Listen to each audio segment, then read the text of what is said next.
So again, we're talking about outdoor education. Again, some of the things that I have found very, very successful with my students is if you want to do like a graphing unit, for example, take them outside, have them count the trees, have them count the school windows, have them running around outside counting things that they can then come back inside and graph.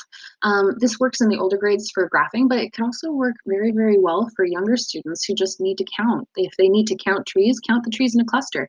If they need to count pine cones, even, that's a great way to get them outside in the natural world, figuring out how to use these mathematical skills in real life. So after we start these outside activities, in May, we're going to send out another temperature check. We're going to see how students are feeling about their instruction from there. And we're going to create a graph ourselves and see if these attitudes have improved. Hint, hint, you can even do these with your students, and your students can learn how to graph. Um, Finally, in June, we're going to analyze the data. We're going to go over it with other staff. And we're going to reflect on what's worked and what has not been successful. And hopefully, with any luck, the next year, we can continue these events. We can continue this initiative, and we can continue building that positive mathematical mindset. So here I do have a few lists of some good instructional videos. I really like the one Conquering Math Anxiety, the power of Yay Math.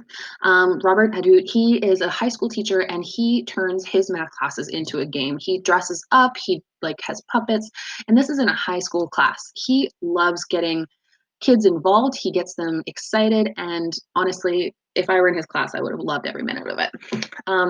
The technique to eliminate math anxiety is more geared towards teachers and their instruction.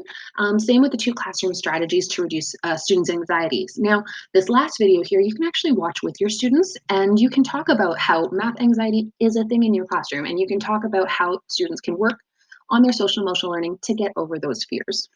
So another great place, honestly, if you need games, math games, teachers pay teachers. There are so many free ones.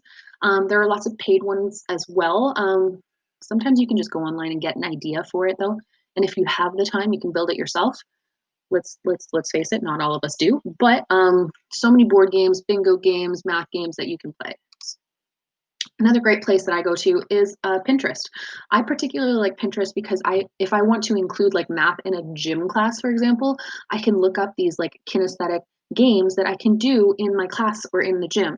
And I wind up getting the kids running around, learning, and the more active they are, the more fun they're having, and the more their brains are working. So here are some of my references, and I really hope that you guys are able to work on encouraging a more positive mathematical mindset in your classroom as well. Thank you guys so much.